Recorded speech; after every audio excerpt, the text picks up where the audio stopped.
Well, we're live. This is Smart Match TV podcast, and today I have the most amazing guest you can imagine. It's a treat, actually, guys. Matchmakers Maria here, and I want to use this time to go over many things, over her new book, over her, Ask Matchmaker Maria Instagram Wednesdays, following. There's so much to uncover. Maria is a professional fourth generation matchmaker. All right, fourth generation. You don't hear this every day. Maria is the CEO of Agape Match, Agape Escapes. She's a founder of Matchmakers Alliance. And I'm probably gonna miss a lot of achievements that you already have that I cannot find online. So I'll let Maria also introduce herself right now as well, because nobody can better introduce themselves but themselves, right? So Maria, the floor is yours. I got Introduce it. yourself. Tell me what I missed. Don't be shy, and No, let's get you did great. My name is Maria Avgitidis, better known as Matchmaker Maria, because I had to change my name since people struggle saying Greek last names. That's okay. And I am the CEO of Agape Match, which is a matchmaking service based out of New York City, although we have clients outside of New York. And I am also the author of Ask a Matchmaker. We will be talking a lot about this book today. This book blew my mind. I've read a lot of psychology books. I read a lot of different spiritual books. I had my periods in life when I was lost and I had to go through that and fill the Yeah, gaps. yeah. But this book changed my whole perception of matchmaking, and also And you work listening. in the matchmaking world as like a service provider. So I'm going to wear that badge forever. Yes. So we will put all the links, guys, to the book in this podcast below, and I will be sending it all over the place wherever I can, because it will change your life as well, especially if you're single. But even if you are in a relationship, guess what? I was reading this book with my wife, and we were looking at it. It's like, wow, there's so much stuff in the book that we can use it. I wish we'd used it before when we were just dating, and there's so much information that can help improve your existing relationship as well. So we'll dive into that a little bit later. But let me start with the fun stuff. Maria, Mhm. fourth generation matchmaker. Let me ask you: are your People are going to kids? think I'm a nepo baby, but I'm not, because my grandparents didn't have like a business. They were just the people tuned into the social talk of their village.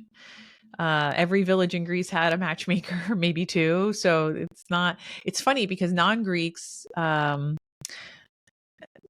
they're like, oh my God, fourth generation matchmaker. Greek people in Greece, they are like, who cares? I'm also fourth generation. Like it's really fun to watch the excitement. It is, but still, I think that's very unique. I Yeah, honestly, no.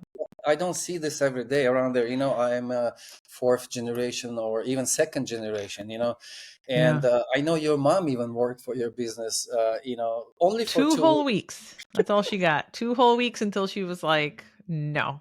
because she is not a modern matchmaker. So No." there's a difference when you in your book, and it's a wonderful book. The way you do it. You're a modern day matchmaker and you use science. Your book is very dense, actually. There's a lot about the history, culture, and societal changes, how dating evolved, literally from dating in a village, using family members to match each other, to match their kids, to the modern day swiping. And what's next? I mean, AI. How's I guess we'll have to be talking about AI matchmaking or AI dating world very soon, or already now. I don't know. So I don't think it's gonna be AI. I keep getting asked this, like, "What do you think dating's gonna be like in 10 years?" And I actually think, it the next generation of kids that are going to start dating are the children currently being raised by millennials. And as the person that is in that generation that is raising Generation Alpha, the daters of tomorrow, because in 10 years, my son will be 17, right? Dating age. Dating age. And what I see between my friends and I is that I think we're having like a lot more conversations now about child development. Like my parents never had these conversations when we were growing up. And the reason why I'm specific to millennials is because I was 9 years old. Like between the age of 9 and 12, I remember the world changing, right? I'm not talking about 9/11. I'm talking about suddenly we went from, like, I remember being 9 years old and getting a CD-ROM every month to get 10 hours of internet through AOL. And I learned to be on the internet 10 hours a month. That's all you got. And then when I was 12, it went to 30 hours or 60 hours. I think it was like 50 hours a month. This is not in the book. But then I remember suddenly one day in high school, it became unlimited. So you could just log on and never log off, right? You had DSL. And I was about like a junior in high school when this happened, the year of 9/11, actually. So I remember like I had a childhood that was very much outside on the streets, no curfew, be home before the lights get on sort of thing. But, we played outside. Sure, we would go to neighbors' houses and play Nintendo or Sega Genesis. But we also had to learn to play the radio. We had to learn to get popcorn really quick during these small commercials between every scene of ER or whatever we were watching. And so I remember that, right? And I remember that, and Gen X can say the same. Well, I remember that too. Sure, but those changes happened when you were in college. It wasn't like happening as you were coming of age.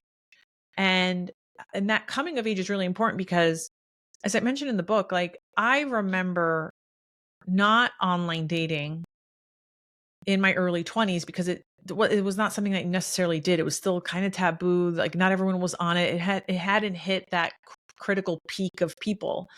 And so as a result, if I wanted to meet someone, I had to learn to make community. I had to learn to go outside. I had to learn um to cultivate opportunities. And then, I moved to New York when I was 23, and bam, 6 months later, OkCupid just spreads like wildfire Yeah. across Manhattan. Like I just remember one day I was on it, and then I remember one day I was not on it, and the next day everyone was on it, including me.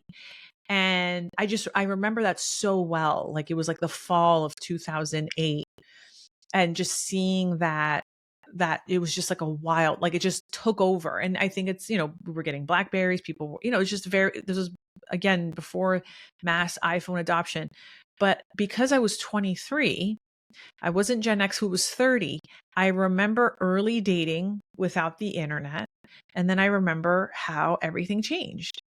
And at a very critical point in my, like at that specific age. So anyway, to kind of go back to my original point now, the millennials who experienced this change in real time as we were coming of age to certain experiences, right? Learning how to communicate, learning how to date. I see in the way like we're raising our kids feels a little bit different than the parents that are 10 years older than me. I feel like I see a lot more of, I can only speak for my group of friends, but like we push our kids out the door and are like, go play outside. Don't come back in, or figure it out. Like if my kids start fighting or whatever, I don't need to get involved. Go figure it out. Because if I have to take a side, I'm taking no one side and you're both getting grounded. Obviously I'll intervene when it's something serious, but it's usually never something serious, right? Oh, someone took the ball. Figure it out, right? Because it's those child development needs that we need to create friendships and social economy and opportunities. So then when people ask me like, what do you think dating is going to be like in 10 years? Yeah. I think there is going to be this mass rejection. I hope there is a mass rejection of AI in dating, like where your AI talks to my AI. I think you're going to see like people calling it old school dating, where they're actually going out, like they're having supper clubs.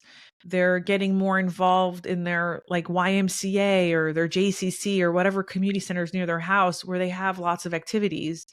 I think that at least that's my hope, because that's the only way dating will improve, is this encouragement of community involvement. If an AI is talking to another AI, that's a really bleak place to be in, Well, especially because the book goes through that history of dating and we've never done that, right?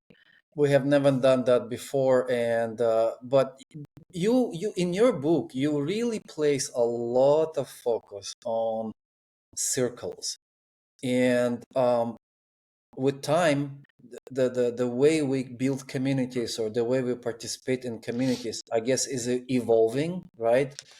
You talk about third places in your book. You We have to develop our third places to continue to build our social capital. I love that meaning that you put into social capital. It's about building your personal unique circles with the meaning, with purpose. Joining a local community, for example, is a meaning, is a purpose. Not staying alone, not being lonely. How's that going to change with technology? I don't know. Like, are we?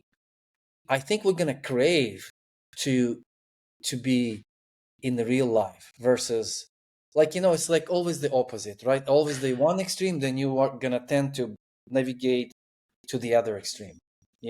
Like if it's too There's much technology. certainly, yeah, you know there's certainly, it's already happening what you're actually saying. So, I don't have the exact statistic. I think mm, it's like 200, it's over 230% of an increase in events that are tangent to singles events. They're not necessarily singles events. A lot of them are like comedy and dating events. So you go to a comedy club and they're doing like maybe a dating show on the stage, but there's time to like mingle and network or whatever. But there's such a huge increase in those types of activities right now on Eventbrite, which is a type of website where you can find events happening in your community or your closest metro area. And I think that is a testament that people do want in real life interactions. Ultimately, Gen Z, which is the current big dating market, what they care the most about is authenticity. That's what they it's keep. already not. Yeah, Yeah, so yeah. this is already happening, which is why like you can even see the difference in like how a Gen Z person maybe records a video of themselves for TikTok versus how a millennial or a Gen X person might. Like, essentially like a Gen Z person is just kind of like walking on the sidewalk, like looking around, you see their double chin. It's very real life.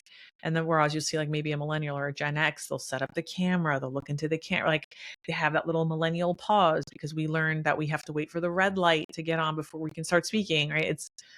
There's a very different way that this new generation communicates, interacts with each other, and then of course dates. And I think that there's certainly an increase in Gen Z logging off the apps and then using the online tools to get offline. So Eventbrite is a huge one. But I don't think it's so much of a technology thing as much as it's like a lot of Gen Z kids graduated high school and college over Zoom, and they want to have a little bit more control over the narrative of how they get to be home versus not. Yeah. Well, yeah. Well, it's very interesting, and I think it's worth to think about it and see how that affects our life. But let me get a little bit more practical. I have you. This is not something easy to do. Like, you're very busy, and I follow you as much as I can. And I know you're doing some amazing stuff there in your industry, and you're trailblazing interesting paths. One of them is what you do with Instagram. You have a huge following, and there you answer people directly, nonsense, any dating questions every Wednesday. So I want to leverage this time a little bit for any viewers who will be watching this, so we can give them a little bit more practical stuff today to take away, like literally to take away, start using possibly right away to improve their relationships, their lives, because there's a lot more than just relationships in this book that you wrote, an amazing book. It's full of just self-reflecting, self-improvement ideas, like to discover yourself, your type, for example. Start with that. Start with writing your own manifest. This is a wonderful chapter, and you use it yourself, like when you were how you found George, your husband, for example. It's just an amazing story. So let me try to get some practical things, Yeah. practical tips for our viewers, and we can always do a follow-up interview and get deeper into that as well. So, for example, let's play off this very interesting statistics. You have made more than 5,000 first date introductions in your life, in your professional Yeah, career. I think it's way more than 5,000 now. I think it might be like 6,500, but I First date. stopped counting like 2 years ago, and now I just am like, "That's more than 5,000. I don't care." All right. I'll just stick to that number. When we get to 10, I'll just say more than 10,000, but, yeah, I Let haven't me updated in a just while. say, just to make it easier, um, it's a way more than any average person on the planet Earth have ever done. Yeah. So let's leverage this a little bit. So, look, you are full of knowledge. You're full of experience in this area. Um, let's start with one thing that I would like to maybe highlight. So you use um, very interesting concept in matching. It's called types, right? It's basically Helen Fisher's uh, Inventory system. inventory system, and she's using 4 types. I'm not gonna paraphrase it. I'll let you talk about it. But what is interesting is that you mentioned other, personality tests and personality typing systems like Myers-Briggs, for example. But you specifically in your book you mentioned this system, and you are using this system. Looks like it's your primary typing system in matching people. So can you tell us what this system is and why you prefer this system for dating? Yeah, I wish my clients let me use it more because then they would be in relationships quicker, but, I'll talk about that in a second, why That's that exactly happens. why I want to ask you, Yeah. because I think there's Yeah, yeah. gold in there, and we can So clip it there. You yeah, know. don't worry. So yeah, there's different types of personality type systems. Many people have probably heard of Myers-Briggs. Some people even use the horoscope, which is great for you. I don't find those two things quite helpful as it pertains to like understanding someone's personality. So when you think of personality, there are two. Your personality is made up of two things: your culture and experiences, how your parents raised you, where you were raised, your environment, your siblings, all that stuff. And then the second part is your temperament. And this is what you're kind of born with, like how you're wired internally, of like how you assess risk, how you organize your thoughts. Can you recognize patterns? There's all these different things that come into this. So all of this, the Helen Fisher inventory system was developed by Dr. Helen Fisher, who's like a world-renowned anthropologist. She's incredible, and unfortunately, she passed away last September. But her work has been quite influential in the dating space in general. And what she does is that she distributes people into essentially 4 types. But she says that most people have a primary and secondary type. So, for instance, I'm a primary director and I'm a secondary builder. My husband's a primary negotiator and a secondary builder. So, there's 4 types: there's director, negotiator, builder, and explorer. And these are not my words. Like I said, these are all Helen Fisher's, but it's something that I think more people need to know because it's a lot easier to know 4 things than to have to learn 12 horoscopes or 16 and Myers-Briggs types. Here Um, you go. Reason number one: it's yeah, simpler. it's Okay, way simpler. simpler. Also, it makes a lot more sense to me, right? Because um, at the end of the day, you're trying to find balance in a relationship and compatibility. Personality typing is just one layer. If you think of like a 7-layer cake, you can be temperamentally a fit, but if your attachment's off, if you have previous trauma that has not been worked on, if you live too far away and you can't afford a long distance relationship, like there's all these other things that need to be in the right fit for long term compatibility. But that bottom layer is your temperament. And, the thing that I appreciate the most about it is that it's kind of like a framework of compatibility. When you look at Myers-Briggs, what that does, I think, exceptionally well is that it measures how introverted or extroverted you are, right? That's the Yeah, first letter, I or E. yeah. The thing about that, though, when people get those results, they immediately think, well, I'm introverted, so I need to be with another introvert, or I'm extroverted, therefore I need to be with an introvert, or actually, like pick your thing. But there's no science behind that. There's no science that says that, introverted person must be with another introverted person. that's not how compatibility works. In Um, your dating compatibility, that's just not so useful, is it? it doesn't. I don't think it's helpful, because I'm extroverted. I'm married to someone who's introverted, but I don't think those are the two things that, like, the fact that I'm extrovert, him introvert. I don't think that's what made us work. I And think that's what not made the us main work are pillars other of, things. yeah, for the long term healthy long lasting relationship, right? That's probably Yeah. not the best typing system, right? Yeah, it's really tough to be in Myers Briggs. So to go back to Helen Fisher's, like those four types, you have directors who tend to be very fast decision makers, but not because they're going by their gut, but because they constantly have like to-do lists and contingency plans, and they're always thinking of different solutions. They're very they can be innovative because they have all these solutions. They don't necessarily have to be, but they are like natural born leaders. They're very good at pattern recognition, which is what makes them, like I said, quick decision makers. Opposite to them is negotiators. Those people tend to be really diplomatic, incredibly charismatic. They look at every variable when making a decision. So they will take their time when it's time to make a decision. Um, they're also a little spineless, right? Because they're saying yes to everyone, they always want to be diplomatic. You don't know really where they stand sometimes until, like, okay, go and get tough. Now you got to make a decision. Whose heart are we breaking? Then you have the builders. The builders, they are insanely reliable. They like a process. They're usually well liked by their friends, but only because their actions tend to match their words. Like they do what they say they're going to do. Like a director might have just like a lot of plates floating and something's going to get missed. It's not intentional, right? So builders are very good at process, but builders are also quite stubborn, right? They look at precedent, they look at tradition, they're rule followers. And builders tend to be really good matches with other builders because if you're the kind of rule follower, you want to be with someone who also like appreciates a process and rules too. And then you have their opposite, which is explorers. And explorers, they are the type of vitality, right? They're innately, maybe even a little entrepreneurial.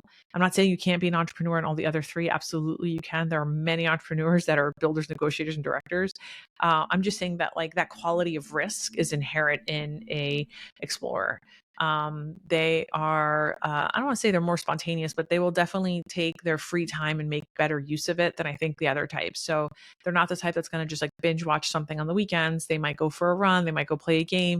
They might play the guitar on the weekends. They are going to have a creative outlet because they just generally don't want to be bored.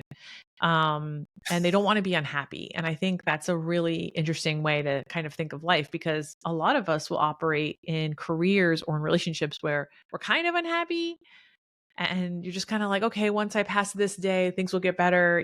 But explorers, they don't think like that. It's like, it's not that they always think in the present, but there is this happiness index that they want to stay above on. And I think that's a very interesting thing about them. So in terms of like matching, Yes, in your um, book you're talking about some very interesting pairs yeah, that are actually more likely to work than others. Builder yeah. build is one example. Could you give us yeah, could I'll you give you a just, few examples. So yeah. directors and negotiators tend to be a really good pair, because director can really act in haste. They just want to get things done. They're like, they execute. They're natural born leaders, so they want to make executive decisions as quickly as possible. Negotiators will slow them down, and that's a good thing, right? Because as a director myself, I will tell you, I would have purchased like houses 4 houses ago if I didn't have my husband being like, well, let's look at all the variables. How much is this going to cost us? What is the landscaping going to cost? Is it in a flood zone? So it's good to have a negotiator pair there. A negotiator though, looks at all the variables. They take their time. um, I think they can be quite creative and quite charismatic.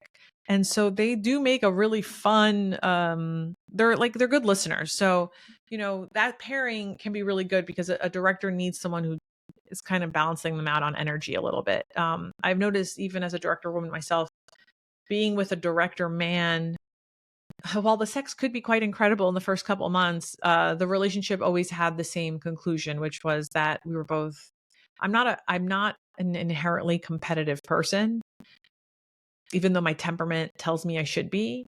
Um, but I could tell that the guy, if a man was a director, I could tell that he was competitive, and it would make me feel like I need to be competitive. and there would be just a lot of stress. Like, I don't want to compete with the person that I'm dating. Yeah. Whereas with a negotiator, people that I've dated, it was like, oh, I can just be the ball of sunshine in the room, and you're just the switch here. So it's like, it's a little different, different model. Another good match is builders and builders. My parents are both builders, which can be kind of frustrating, especially when you're watching like pop culture happen on live TV, because they're they're older. So when they're watching TV, it's like, oh, I don't understand this. This is a stupid show. And it's like, ugh, the rules don't matter here. This is like a fantasy TV. Like, who cares? Um, and then another good pairing is explore, right? So I'm not saying that explorers need to have the exact same hobbies. They certainly don't need to have that, but there is a sort of balance that can exist between two explorers who have that wanderlust in their spirit. They'll push each other to try have new experiences, try new things, and not resent the other person for it or anything like that. So these are the obvious, like proven, Yeah. pairs. What happens with people who are not in one of those pairs, but still have attraction, or maybe Yeah. already in a relationship, like me? Yeah. Yeah. And what are the chances?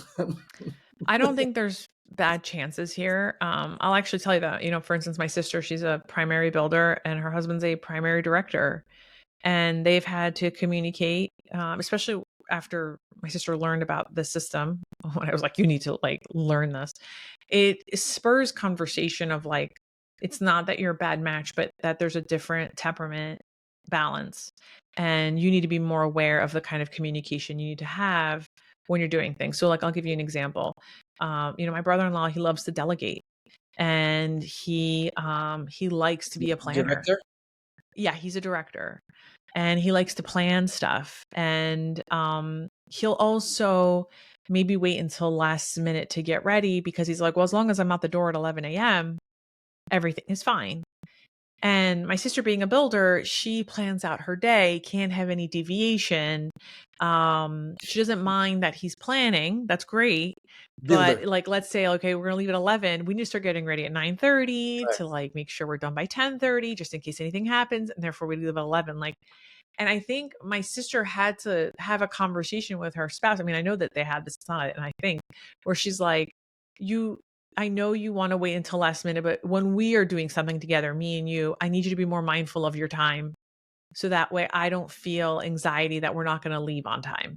You know, Similarly, he had to learn that, for instance, when my sister goes like to go do a few things in the town that they live in, um, if she asks you, do you need anything from the store? And you say no. But then as she's at the store, as she's driving back, say, oh, can you go to this store on your way back? I need you to pick something up. That gives a builder anxiety, because it's not the predetermined route that we were going to take. So improvisation. yeah, so it's a conversation essentially. And a lot, I know that sounds so simple, but it's actually quite hard. I do mention this later on in the book, but Dr. Terry Orbuck, who is a personal mentor of mine, she came up with a 10-minute rule, which is to, a long, happy relationship has a few markers. And one of the markers is, do they participate in non-maintenance talk every day? And so she says the 10-minute rule. And that non-maintenance talk is having a conversation with your partner or spouse that is non-maintenance. So you cannot talk about the house, the kids, your job, or the bills. And there's a lot of couples that do not have conversations with their spouses or partners that aren't of these four topics. Most topics will revolve around the kids, the house, here's what's going on at work. Here, talk about your friends, talk about a podcast you just listened to, talk about a book, watch a movie together, discuss the movie. Doing that for 10 minutes each day, you start to build on those 10 minutes. So once you get used to that, then it turns into 40 minutes. And that's actually what happened with, my partner and I. There was, especially once we first started having kids and all of our conversations revolved around poop, that does affect your marriage. There's no way for it not to, right? Because you're no longer the hot girlfriend, you're the mom and they're the Yes. dad, right? And so I remember talking to Dr. Orbeck, and she's like, 10-minute rule, just start working on it. And that's what we do. We put a timer in the beginning. It was like excruciating, because there's other things I want to talk to you about, like the house, the bills, or whatever, but I got to get through this too. And eventually we did build on it. We started doing things throughout the week that we could build on it. We started he has his own hobbies, I have my hobbies, and then we'll share what those hobbies are. Like, oh, what did you think of this design that I made for this backgammon board? That's a current conversation happening in our house. And it's good to have that, because now it's like they're my partner. They're not just my Yeah, kid's dad, and they're yeah. my best friend, and you build on that. And I don't think you being misaligned temperamentally is a bad thing. It means you have to communicate. And if you're communicating more and you're not taking them for granted, if you might actually have a more successful relationship than someone who's temperamentally aligned. Not taking it for granted is clear. It is key, and also awareness. Yeah, awareness of your type, of your partner's type, and then guess what? Communication. When you were talking in your wonderful chapter about the actual pillars, the pillars. The The five compatibility pillars, pillars. yeah. Yeah, and the communication is in every column. You Hmm. guys read the book, do the exercise, about putting all your attributes, and all the communications is everywhere, right? Respect So, is on every single and column. respect as well too. So Yeah. it's basically changed our our relationship with my wife in one single morning. One That's single morning. crazy. That's amazing. Because That makes me so happy to hear that. and I wish you expand your brand into into Agape couples. yeah, something like that. I really do, because I wish, because I think there's a lot of work to do, not to only get, and you're really good, you describe it in your book, to get the relationship, to get that compatible relationship for healthy long time life, but also keep it. And there's a lot of work to do there, in my opinion. Yeah. And I wish you expand it. Agape couples love it. You have agape escapes. We don't have time to cover all that. No, Maria, no, we don't have to cover that at Maria all. has agape escapes in Greece for professional women to get together, to build a network, to talk about dating, to Yeah. talk about. It's wonderful. So if you don't know what to do this summer, you probably already booked. Maybe it's going to be I think next we have summer. 2 spots left, though. So yeah. Two spots I want left. to go back to really quick the temperaments for a second, because I just want to say one last thing. Like, I just realized, like, both of my parents are builders, and my parents, You said despite being temperamentally aligned, were terrible communicators to each other until up until like 4 years ago. four. Yeah. So 36 That's years kind into of their late. marriage. That's kind of late in the, in the Yeah, I think that, so many, since they align so well temperamentally and also on their values, that they just never had discussions about, like, here are my expectations. One thing I remember the most about my mom growing up is that she would always complain about my dad never taking her out on a date.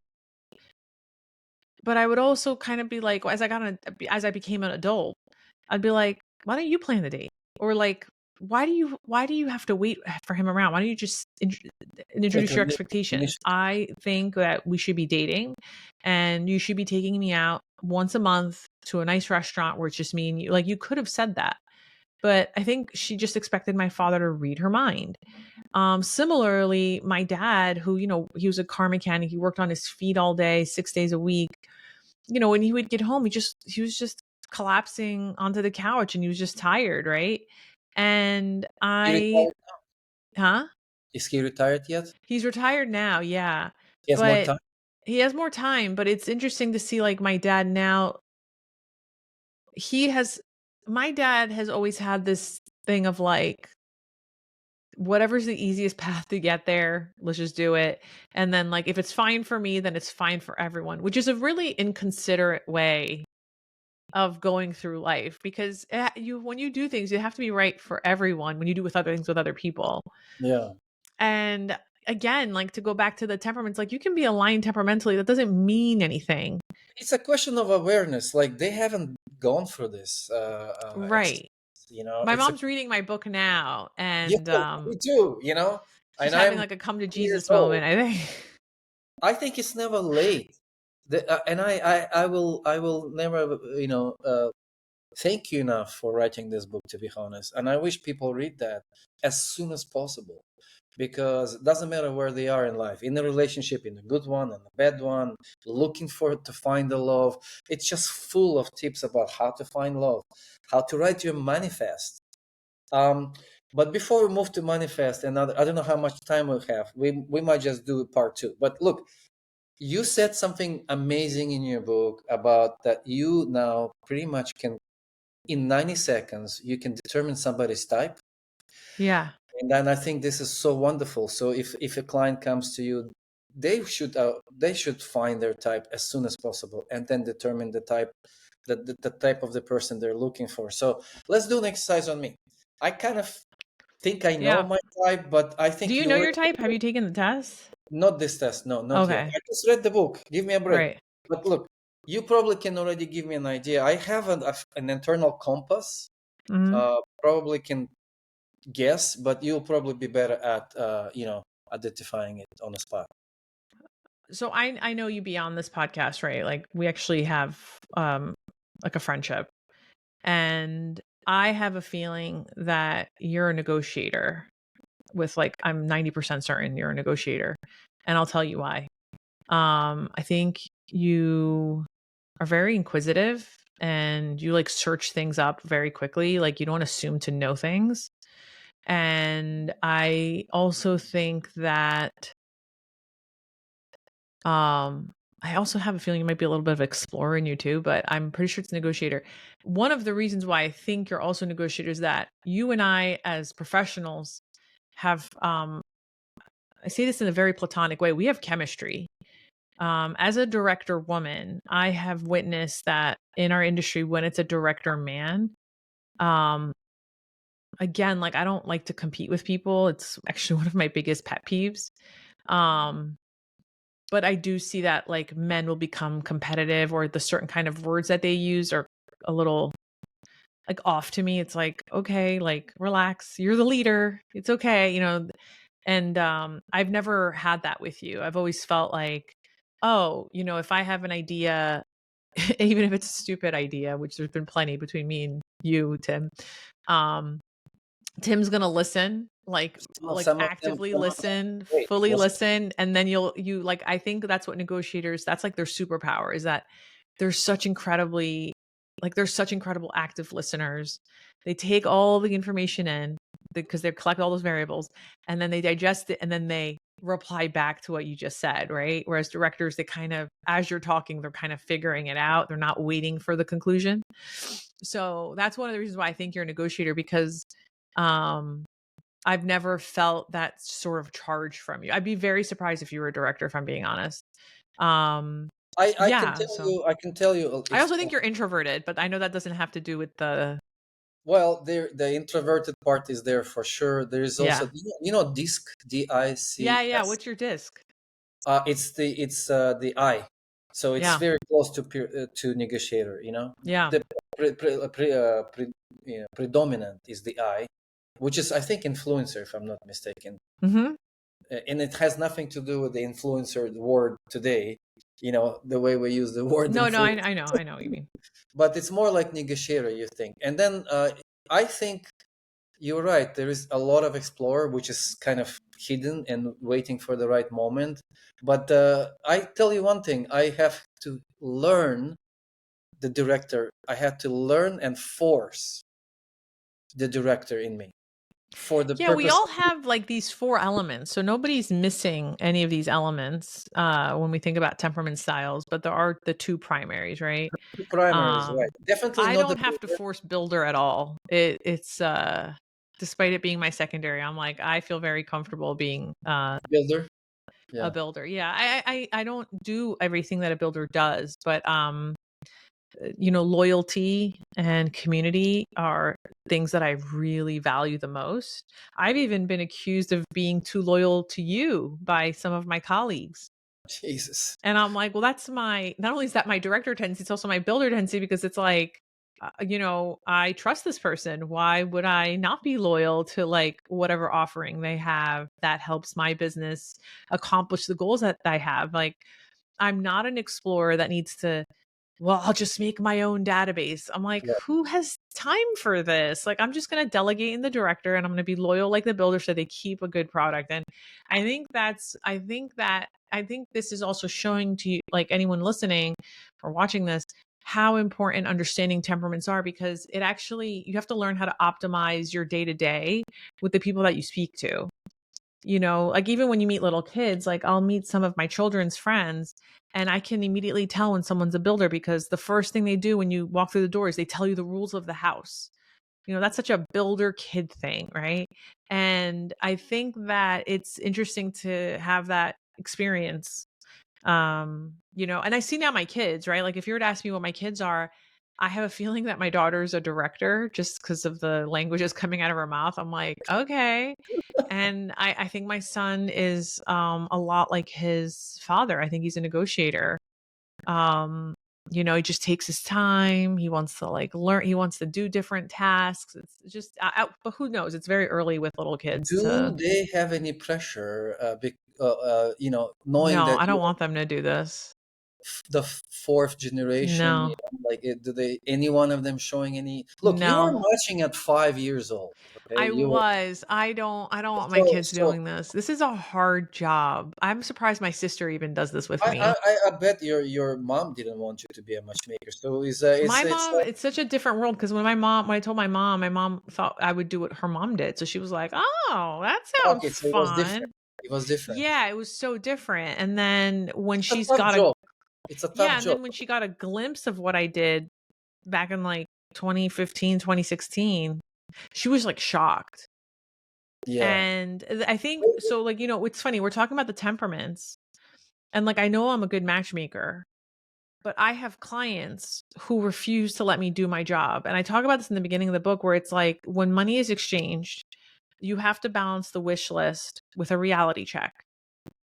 And that wish list, they can say they want a temperament match all they want, but for a lot of clients, the first thing that they're looking for is looks. And listen, I get it. You want to be attracted to who you're dating. I'm there with you. I'm not even disagreeing with you. But what happens is that I don't think a lot of clients realize that like matchmakers can only match with people that are also interested in you. And the people that I also have access to. If I don't have access to certain people, I can't match you with them.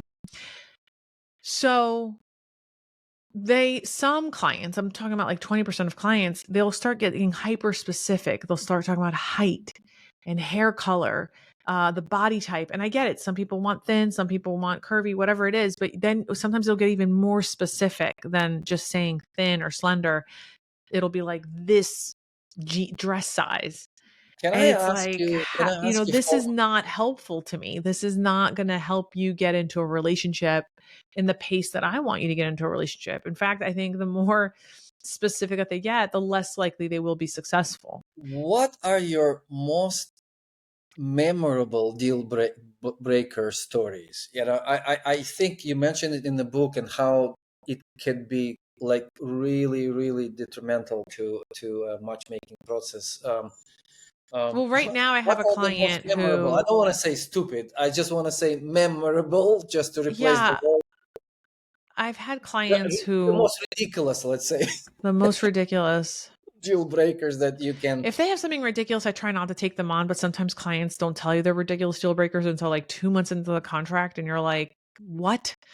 And Yes, that's tell me actually the happening what. to me right now. I actually have a client who is incredibly picky.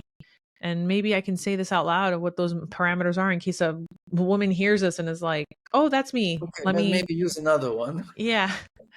No names, Um, no names, I no. think I think what's shocked me, you know, in the evolving of deal breakers, because I've been doing this for almost 17 years, is how much deal breakers have changed. So like when I started out, it was like they can't smoke. That was the number one deal Yeah, breaker.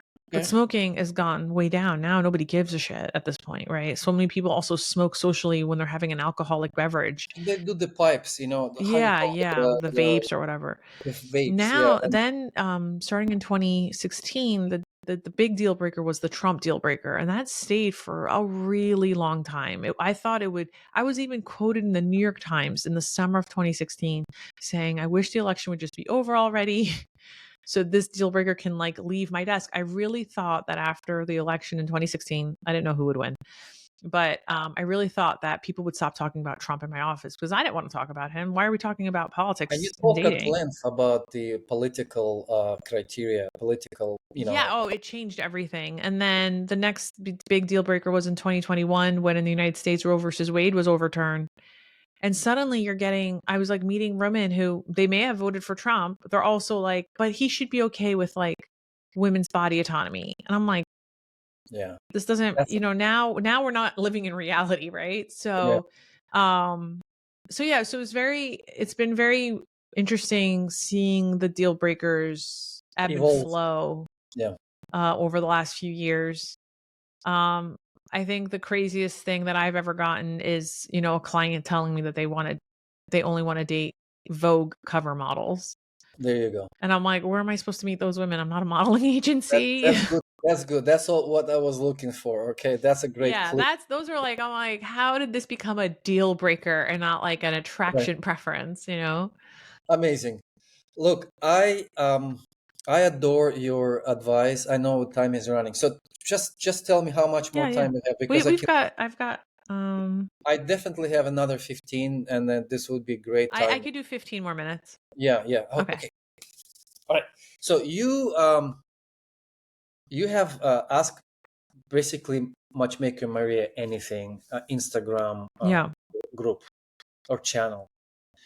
Uh, what are the most memorable questions and answers there that could potentially that maybe that changed somebody's life Yeah. or got a lot of like Um comments yeah, or yeah, I got you. I got you. just give me two I three just want to like say that the yeah, Ask a Matchmaker Wednesdays on Instagram, which I started back in 2018, has changed people's lives. I've had to stop counting, but I know that like at least 3,000 people have gotten engaged because they followed me on Instagram. just like that. And Yeah, I'm just like really proud of that. Like there's not a single day goes by since I don't know 2022 that I don't get a text message, an email, or a DM of someone telling me that they got engaged, yeah. which is amazing. This feels So good, this doesn't yeah, it? I it mean, does it's feel good. I will tell you the most memorable ones. First of all, I just want to say that on certain Wednesdays, I can tell the temperature of what's going on in the dating world because of if there's like angst in the questions, if people are stressed out. I remember the Wednesday after the election, just like feeling that pressure to perform, but also like the questions were like devastating, yeah, at least for my audience, right? And but there is this one question that comes to mind where a woman asked me, these are anonymous questions. I can see their name, but nobody else knows their name. But she asked me how to get out of an abusive relationship. She's being abused, and it was, I gave, this must have been 4 years ago, but I remember writing a post saying like you don't have to defend, you don't have to give him an excuse.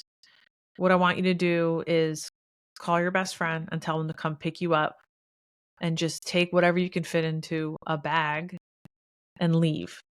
And then you're going to call the Rain Network, or like I gave her other resources so that you can access, a shelter and the resources that you need. And then somehow my followers created like a fundraiser for this person to like get her in a safe place, in a safe zone with some money until she got to the next step. And I just remember being so shocked, not only by the generosity of the community, but also that was like help in real time. That was, yeah, it was just, it's very touching. yeah. Let's take a breath, Sika, because this is life changing and it's very But there's also other women that read this and they're also like, I'm getting responses to my response. great. And so many women replied back. I mean, it must have been in the hundreds, like well over 300 DMs were like, I wish I had someone like you when this happened to me. Exactly. This is Yeah. something I needed to hear. I'm in this situation too. And thank you for the resource. Like it was overwhelming for the next 24 hours. And it's always interesting when that happens because, at the end of the day, I still consider myself nobody. I'm just answering questions on Instagram, I don't realize that, oh, this is going to have like a heavy impact on not only this person's life, but like other people Other witnessing it as people's well. lives. Yeah, yeah. Even if they don't voice it, even, yeah, or they just DM it to you, avoiding the public, the public messaging. For A lot sure. of people don't have that confidence or just want to remain more like private. I get that, but it has a lot of impact. I read some of them with my wife as well, and my wife even told me, "Oh my God, like I didn't know all of that. It's about Maria and about matchmaking profession. It's just so important. It's just so It's important a because it's look, a hard job, and I think, I always try to be like a steward of the industry. Like a lot of my actions within the industry, I've always like I want to lift matchmakers up, as you know that very well. And one of the things that um I think more people might learn, like you just mentioned in the book, is like what goes into matchmaking. But also, I think the call to action for matchmakers is to, create your community. I do see people in our industry who rely fully on other matchmakers to build that community. They're not doing anything to build their community. Like they literally look for clients and matchmakers from another matchmaker sending it to them. And it's yeah, like, no, no, no, you're a matchmaker. And if you think about like what a matchmaker was 100 years ago, it was the person whose door was always open, creating community. And I think that's what you need to be the resource for in your established community or create your new community. But you need to be that person. If I kind were of to like restart a now, glue. It's like a glue, a community glue or something. yeah. And if I, You know, it's funny because somebody recently asked me, not on a podcast, but they asked me like in passing, like if you restarted now, what advice would you give yourself? And I would say, like, I would become a game matchmaker, which is funny because a matchmaker can be used in games too. So I don't mean it in the double entendre here. yeah, What I'm saying is, I would utilize like game nights. Like, I would say, okay, every Thursday, we're going to meet at this bar. We're going to have a game night. There will be Monopoly boards at this table, shuffleboard at this table, like, Scrabble at this part.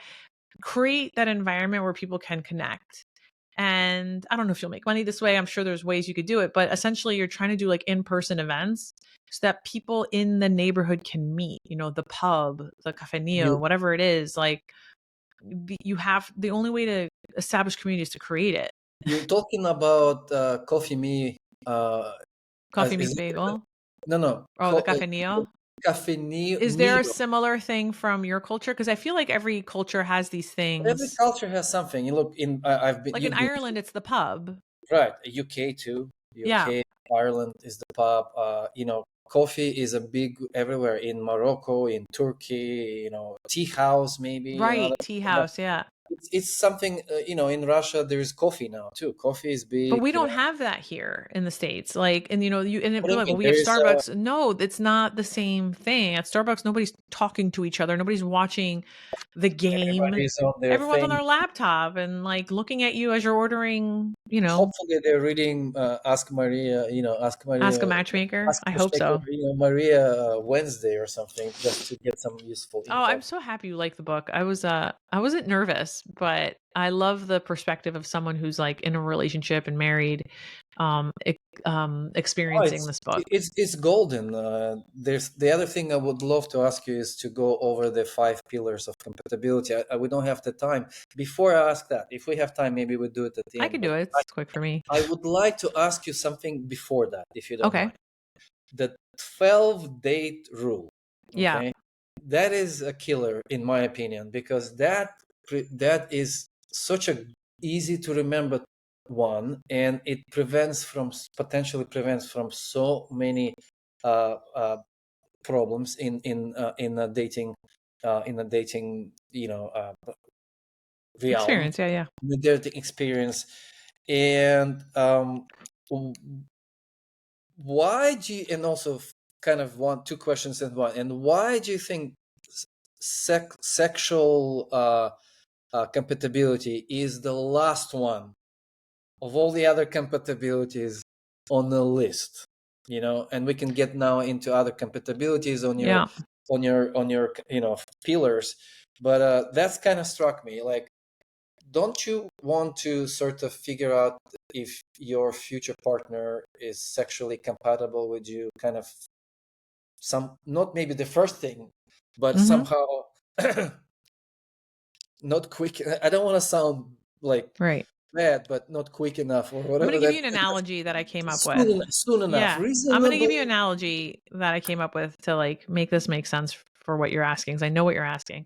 So, for those who don't know, I came up with the 12 date rule method. This is what's gotten the thousands of people have engaged. Pair that with my dating advice. There's a certain mindset and philosophy and how I think people could enter happy relationships. And essentially, the 12 date rule method tells you to not have sex for 12 dates. But before you freak out, One more 12 time, dates. Yeah. no sex for 12 days. Yeah, but Simple before rule, people freak simple rule. out, there's a Matchmaker Maria date math, as my followers like to say. So a date is a phone call, a video call, or an in-person date. That's a minimum of 20 minutes, maximum 3 hours, and you can have up to 2 dates in one day. So if you go on an 8-hour marathon date, movies, park, brunch, whatever, it still counts only as 2 dates. Not just because you went out with 8 hours, it does not count for more than 2 dates. So most people, when they do the 12 date rule method, it's very intentional dating. It works. It works in the sense that you're not going to have sex with people you should not have sex with. And it works because you'll probably be in an exclusive relationship by the end of 12, which on average takes most people 2 to 3 weeks. So it's very quick because phone calls and video calls count. And that way you're kind of intentionally getting to know them. So now to go to the pillars, right? Those 5 pillars, in the order of importance, but it also happens to be in the order that you discover them, is physical, spiritual, intellectual, financial, and emotional. And financial and emotional are equally both really important. And when you hear Physical being financial, on the bottom, right? Physical yeah, again and when you hear being financial, I want you to think of like lifestyle, right? Those are the two most important pillars. Those are the pillars that people tend to break up on when they're in a relationship. So now let's go to an analogy, right? Physical compatibility. And that obviously includes sex in it. There's other things that are physical compatibility, like respecting people's privacy and their space and making them feel comfortable and communication. There's a lot more to physical compatibility than sex. But with that being said, and a body type, for example, I guess. yeah, the best analogy I can give you is like a fishing analogy, right?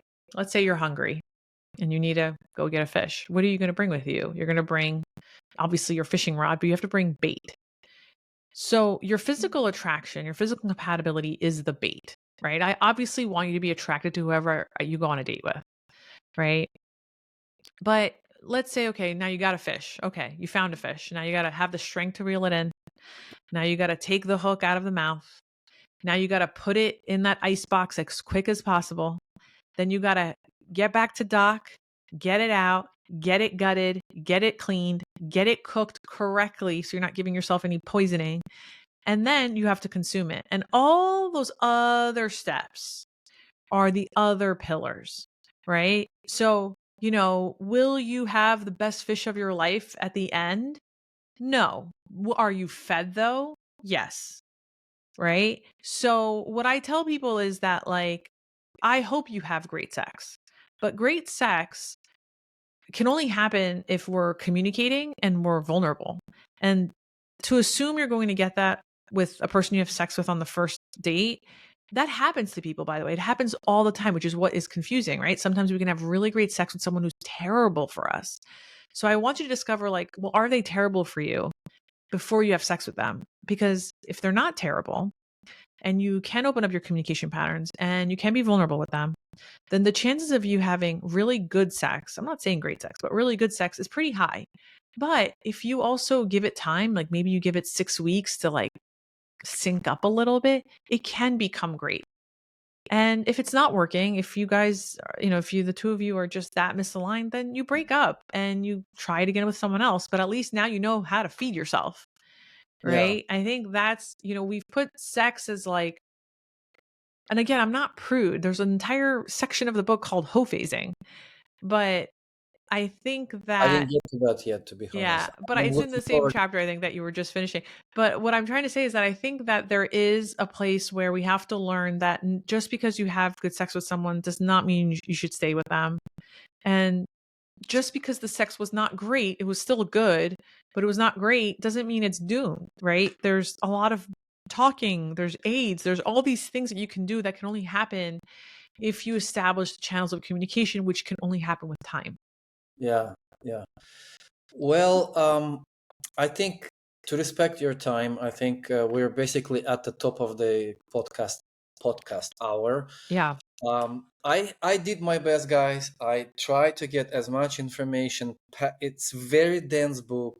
The There whole is book. Go read the book. You'll get I, all the answers there. yes, we will put all the info below. Just click and get the book, and also check Instagram channel, join it, and follow Maria, and take responsibility for your relationship. Yeah. I think Date that's intentionally. date, Absolutely. date and relate intentionally, whether you're already in a relationship. I learned so much from it. Maria, thank you so much for generosity. You shared this book before the podcast, and I had an opportunity to read it before it's live. It's gonna be live very soon. There's not what is it, May 20th, I believe, right? Or Yeah. May 20th. May 20th is going to be public. You can buy it, you can listen to it, you can read to it, download it, and all that stuff. It's all easy, straightforward. All the info will be below. Maria, thank you so much. Thank It you. was a Have a pleasure. good afternoon. You too. Bye.